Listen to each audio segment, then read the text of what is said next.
Assalamualaikum warahmatullahi wabarakatuh. Salam sejahtera untuk kita semua. Om Swastiastu, Namo Buddhaya, salam kebajikan. Yang sama-sama kita hormati rekan seperjuangan dalam pekerja sosial, Bapak Sekjen Tony Batubara, sahabat saya Dr. Adi Darmo, Ketua Kepala Puskesmas Pakualam, yang saya hormati Bidang TV yang paling cantik di depan, yang saya hormati dan saya kagumi nih sahabat saya. Beliau adalah seorang lawyer yang selalu membantu dalam perjuangan baik itu di Paguyuban Geraha Raya maupun dalam perjuangan di bisnis kita. Sahabat-sahabat saya, para ketua RW, dan yang tak kalah penting, sahabat-sahabat saya dari media. Pertama-tama marilah kita sama-sama memanjatkan puji serta syukur kehadirat Allah SWT atas berkenannya kita pada kesempatan yang sangat baik ini, di siang yang cerah, kita dapat berkumpul bersama dalam rangka bertemu dengan teman-teman pers, media. Teman-teman ini adalah merupakan orang yang mensuarakan, yang memberikan informasi kepada masyarakat, juga yang saya banggakan, khususnya Pak Lurah yang ada di luar, bentar lagi masuk. Bapak-bapak, ibu-ibu sekalian yang saya hormati, perkenankanlah saya memperkenalkan diri. Nama saya Retno Rianto. Selain saya sebagai Ketua Paguyuban Geraha Raya, saya juga sebagai Ketua RW di klaster Pedora. Sedikit saya menyampaikan tentang Paguyuban Geraha Raya, bahwa Paguyuban Geraha Raya itu terdiri dari 40 klaster, 24 RW yang ada di wilayah Geraha Raya. Apa itu Paguyuban Geraha Raya? Paguyuban Geraha Raya adalah perkumpulan atau tempat berkumpul menyampaikan atau memfasilitasi ruang, baik itu komunikasi antara masyarakat, juga berkomunikasi dengan pengembang. Dalam hal ini di Geraha Raya adalah PT Jaya Real Property. Dan alhamdulillah selama ini kita bersama-sama bersinergi untuk membangun, menata lingkungan, mensuarakan bagaimana hidup berdampingan secara damai, guyup, rukun. Itulah tugas daripada kita. Jadi paguyuban ini adalah hanya fasilitator untuk merekatkan hubungan kehidupan antar lingkungan.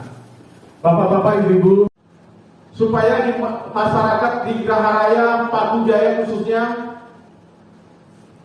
permasalahan COVID ya Pak Dokter ya, ini bisa selesai.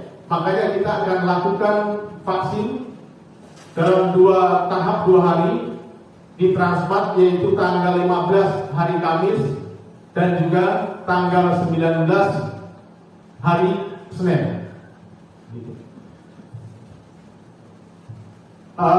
Saya rasa itu yang bisa saya sampaikan. Nanti kita mungkin ada sesi tanya jawab ya Pak Gandan ya. Dari saya akhiri cukup sekian. Wabillahi taufiq wal hidayah. Wassalamualaikum warahmatullahi wabarakatuh. Terima kasih Pak. Monggo silakan.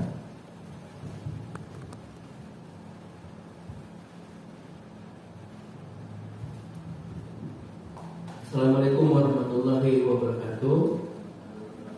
Salam sejahtera untuk kita semua. Saya Tommy Batubara, Sekjen PGR, mendampingi Pak Eko.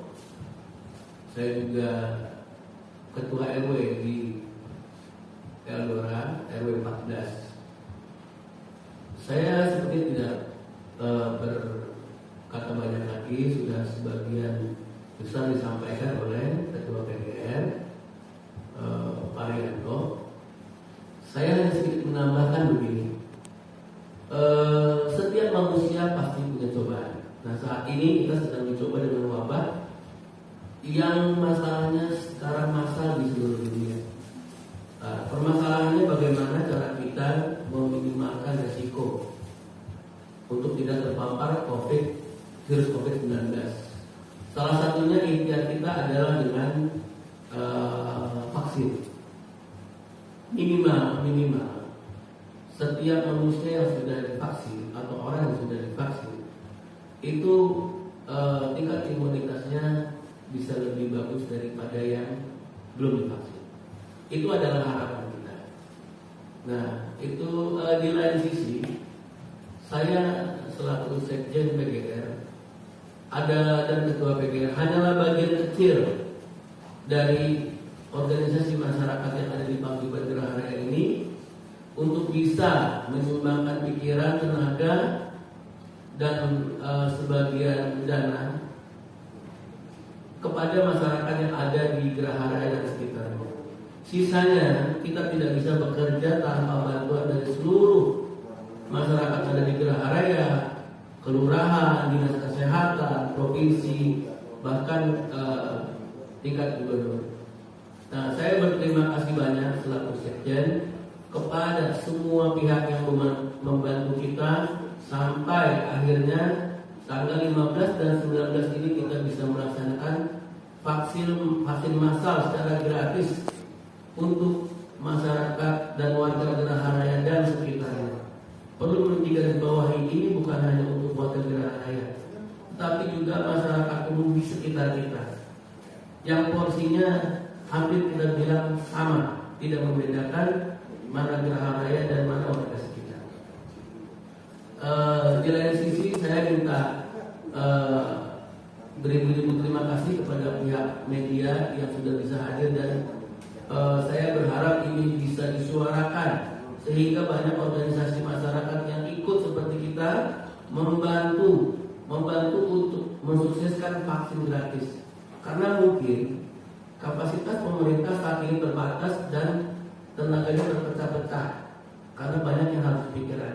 Kita sebagai warga yang ada di sini juga sebisa mungkin membantu pemerintah lewat organisasi masyarakat atau perkumpulan lainnya untuk bisa melakukan vaksinasi gratis atau bantuan lainnya terhadap warga-warga di sekitar kita yang kemungkinan perlu dijembatani untuk bisa mendapatkan hal-hal yang mungkin susah dijangkau oleh masyarakat kebanyakan. Hanya itu penyampaian dari saya. Semoga itu bisa menjadi motivasi untuk paguyuban atau perkumpulan atau masyarakat ormas lain supaya meniru bisa berbuat lebih baik dan lebih banyak kepada masyarakat. Terima kasih. Wabillahi taufiq wal hidayah. Wassalamualaikum warahmatullahi wabarakatuh.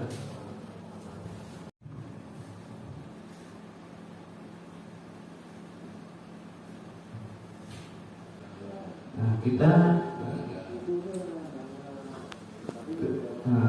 berterima kasih sekali kepada Pak Rianto dan teman-teman di sini untuk mengadakan vaksin massal, karena sangat membantu dari pihak Puskesmas. Khususnya kita terus terang keteteran gitu ya untuk mengadakan vaksin massal gitu ya, karena kekurangan SDM kita datang kita gitu ya. Dengan adanya bantuan dari Pak Rianto ini, kami sangat berterima kasih dari pihak Puskesmas untuk mempercepat ya, karena target kita juga dikejar sampai bulan Juli ini dari pemerintah daerah, pemerintah provinsi dan pemerintah pusat itu 70% untuk target sampai sudah tervaksinasi dari umur 12 tahun sampai lansia, seperti itu targetnya. Nah, untuk itu, untuk pelaksanaan vaksin ini, insya Allah kita tenaga puskesmas akan dilaksanakan mungkin tadi yang sudah disampaikan Pak Yanto 2 hari ya, tanggal 15 dan 19 Juni 2021 ya. Mungkin itu saja ya yang saya sampaikan. Terima kasih sekali lagi. Terima kasih kepada tim dari Pak Yanto dan teman-teman dari Paguyuban Galaya yang telah membantu kesempatan ini. Terima kasih sekali lagi. Assalamualaikum warahmatullahi wabarakatuh. Pak, saya hanya menambahkan sedikit saja ya Pak ya. Untuk kegiatan nanti kita akan melaksanakan 2 kali. Tenaga medis dari puskesmas kami sudah siap 23 ya dokter, 23 orang. Di sana ada tenaga dokter, tenaga paramedis dan juga admin. Kita di sana nanti akan melakukan screening apa saja yang tidak boleh diberikan. Yang pertama, jika ada ibu hamil itu kita tidak boleh diberikan, dan juga orang yang punya penyakit komorbid nanti akan di-screening oleh dokter siapa saja yang boleh ataupun tidak. Untuk pelaksanaan tadi sudah kita lihat sangat bagus sekali, sangat rapi sekali. Mudah-mudahan besok berjalan dengan lancar.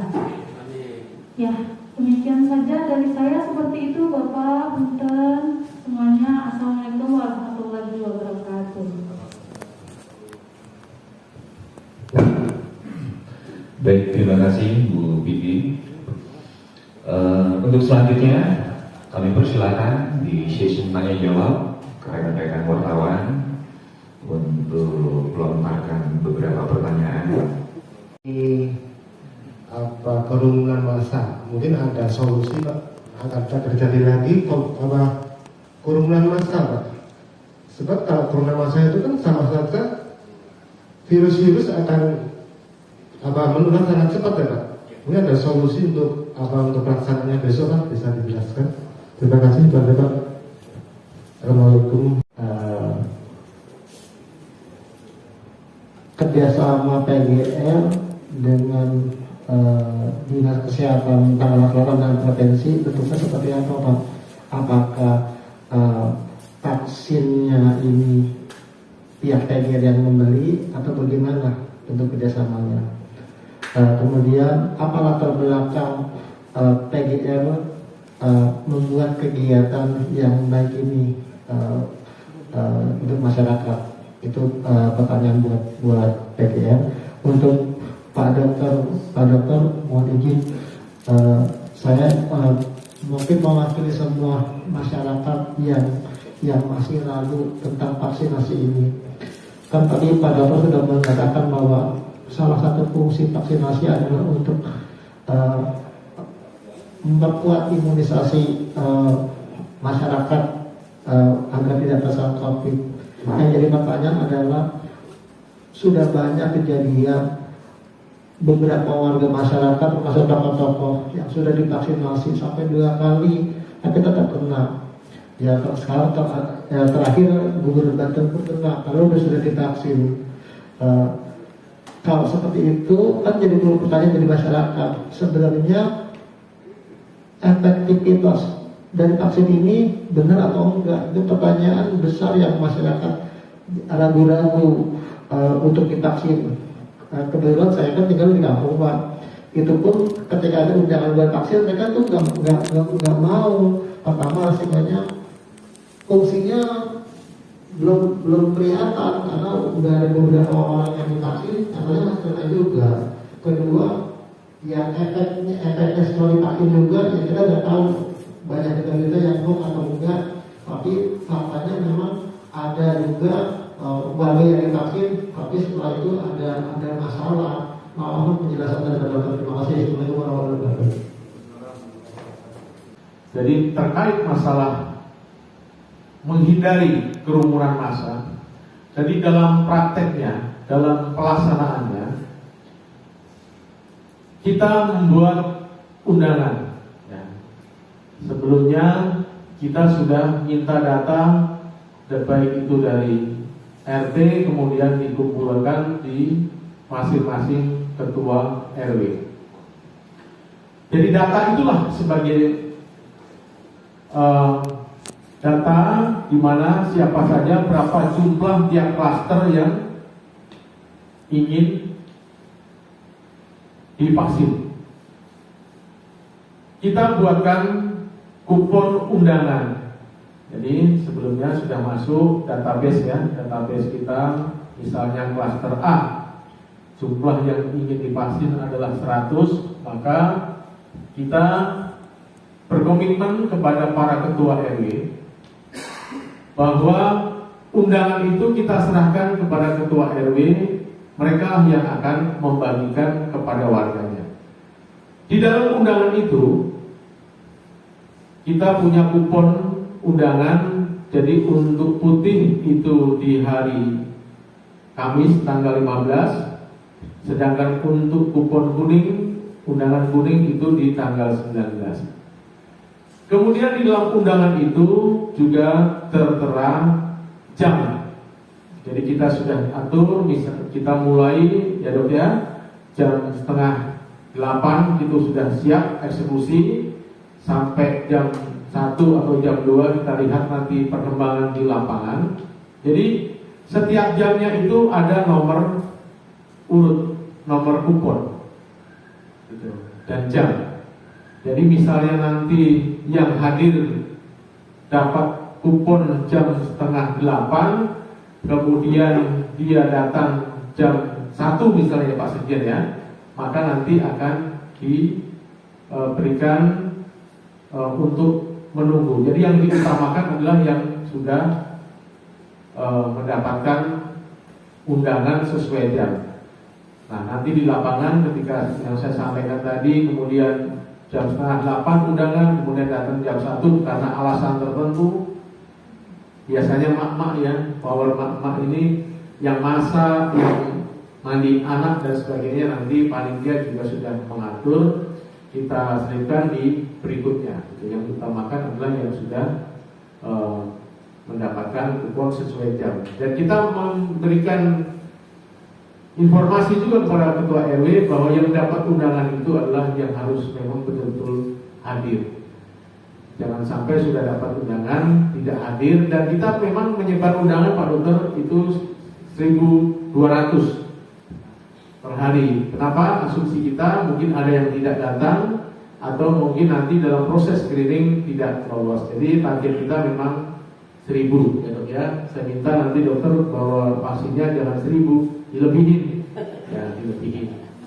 Itu ya Mas Doni ya. Jadi betul-betul kita kerjasama dengan TNI, Polri dalam mekanisme pelaksanaannya. Kemudian pertanyaan dari Mas tadi, kerjasama seperti apa PGR dengan Dinas Kesehatan. Nah begini, PGR ini bukan hanya sekarang melakukan kegiatan-kegiatan sosial dalam rangka vaksin. Sebelumnya kita juga sudah melakukan waktu awal COVID itu rapid massal, mungkin nanti bisa dilihat di link berita. Rapid, kemudian juga swab massal. Kita sering bekerja sama dengan baik itu Dinas Kesehatan Kota Tangsel maupun Dinas Kesehatan Provinsi Banten. Dalam hal ini sering kita kerja bareng ya. Dan bukan acara atau kegiatan vaksin massal ini, kita sudah sering. Nah kegiatannya adalah kita bermohon kepada dinas terkait, kepada wali kota dan gubernur, bahwasanya kebutuhan kita terhadap baik itu rapid test yang dulu, kemudian juga vaksin yang sekarang ini, itu kita bersurat dan alhamdulillah disetujui. Dan PGR menyiapkan perangkat baik itu sumber daya maupun data, kemudian dari pihak dinas kesehatan yang menyiapkan swab rapid atau yang sekarang kita lakukan adalah vaksin. Begitu kira-kira. Langsung aja Pak. Untuk Dr. Haji nanti setelah saya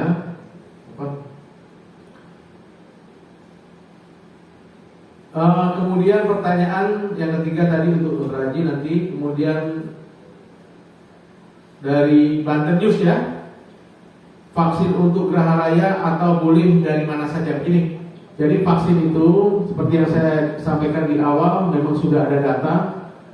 Selain di Geraha Raya juga di lingkungan sekitar, baik itu di RW, di lingkungan klaster, di perkampungan, kita juga punya datanya. Itu sekitar data yang dari masuk kemarin untuk klaster itu Pak Sekjen ya, itu 1.600 yang minta. Kemudian untuk di perkampungan itu 1.250. Makanya kita punya target 2 hari itu kita masing-masing sehari 1.000, mudah-mudahan tercapai. Gitu. Kemudian ini berikutnya kayaknya pertanyaan untuk Dr. Haji. Nanti mungkin Pak Ganjar akan menyampaikan pertanyaan seperti apa. Kemudian ada lagi tadi seperti apa warga ya, khususnya yang di Geraha Raya yang terpapar gitu ya, penanganannya seperti apa. Nah, itulah gunanya bagaimana paguyuban Geraha Raya ini ada. Jadi paguyuban ini ada atau hadir di tengah masyarakat dalam rangka menangani hal-hal yang sifatnya urgent seperti ini. Saya memberikan edukasi kepada para ketua RW maupun para ketua RT, khususnya yang di klaster. Jika ada warga yang terpapar, maka selama ini memang tidak ada bantuan logistik dari pemerintah. Kalau soal bansos itu mungkin nanti memang untuk warga yang menengah ke bawah, tetapi untuk di klaster ya memang kita tidak dapat bantuan bansos ya Pak ya. Jadi untuk menangani itu, alhamdulillah di lingkungan Geraha Raya itu cukup baik dan kondusif. Pola yang kita pakai adalah kita mengedukasi kepada para ketua RT maupun para ketua RW. Jika ada warga yang isoma, jadi lingkungan yang akan membackup baik itu makan, obat-obatan dan vitamin. Jadi kalau untuk lingkungan klaster sepertinya itu tidak ada kendala. Jadi malah berlimpah selama ini yang terjadi, malah berlimpah. Jadi hari ini giliran si Ibu A, besok Ibu B. Nah itu yang selalu kita edukasi. Dan alhamdulillah sekali lagi saya sampaikan itu berjalan cukup baik. Dan saat ini COVID di klaster khususnya sebenarnya luar biasa. Tetapi dengan tenang, dengan semangat, alhamdulillah semua kita bisa tangani. Demikian. Alasan kenapa perlu diberikan vaksin? Ya, karena vaksin itu adalah benteng kita untuk menjaga imun. Tentu harus dinaikkan ya, dengan kita minum vitamin, istirahat cukup, kemudian juga menjaga prokes. Tetapi sekali lagi yang saya sampaikan dalam paparan saya tadi di depan, bahwasanya ikhtiar kita bahwa vaksin adalah alat untuk menjaga diri kita. Kalau Mas Ganjar bilang ibarat tentara yang akan berperang melawan virus, ya. Luar biasa ya. Yang akan berperang melawan virus. Dan vaksin itu secara sudah dilakukan penelitian, baik itu dari BPOM, kemudian juga dari MUI, insya Allah halal dan bisa diterima di dalam tubuh kita. Dan sekali lagi saya katakan insya Allah aman. Gitu. Demikian yang bisa saya sampaikan.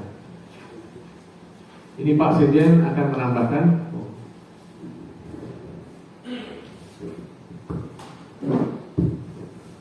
Saya tambahkan sedikit hanya untuk melengkapi. Geraha Raya kenapa melakukan vaksin vaksin di tengah PPKM misalnya. Sebenarnya ini berjalan paralel gitu ya. PPKM juga kenapa dilaksanakan? Karena pandemi ini semakin parah gitu ya, yang terpapar semakin banyak. Dan maaf koreksi, katanya sekarang virusnya sudah jenis Delta gitu ya, yang penularannya jauh lebih cepat gitu ya. PPKM adalah solusi dari pemerintah untuk membatasi penularan. Nah, bukan kita serta-merta malah mengumpulkan orang, bukan. Tapi kita ikut paralel bersama pemerintah juga ingin memutus mata rantai virus yang sekarang semakin tinggi. Artinya dengan kita ikut membantu melaksanakan vaksin, otomatis kita juga membantu pemerintah supaya virus yang jenis baru ini pemaparannya tidak juga terlalu cepat dan mudah-mudahan bisa berhenti. Selanjutnya, kenapa sih bagaimana nanti kalau PPKM malah nanti kita vaksin malah berkumpul gitu ya? Kita tentu sudah siapkan solusinya yang tadi Pak Ketua PGA sampaikan. Teknis di lapangan kita sudah melakukan pembatasan-pembatasan sehingga menghindari kerumunan-kerumunan orang dengan membatasi jam kehadiran. Dan Pak Ketua PGA sudah menghimbau keras ke semua RW supaya warganya tertib mengikuti aturan jam yang sudah tertulis, supaya kalau kita melihat beberapa kali ada vaksin gratis itu kan semua boleh datang kapanpun hanya dengan menyerahkan A dengan menyerahkan B gitu ya. Akhirnya penumpukan terjadi di jam-jam tertentu. Nah, kita mengantisipasi itu dengan menentukan jam dan diupayakan semua RW menghimbau warganya untuk tidak hadir atau tidak datang bila tidak sesuai dengan jamnya. Masalah pertama tentang PPKM kita bisa selesaikan supaya tidak ada penumpukan. Masalah kedua, kita berparalel dengan pemerintah ikut melakukan vaksin supaya minimal kalau besok terjadi 2000 kita suntik, berarti ada 2000 orang yang sudah kita fasilitasi vaksin dan harapannya kekebalan tubuhnya juga meningkat. Itu tambahan dari saya. Terima kasih. Tadi mungkin ada yang tidak terjawab pertanyaan dari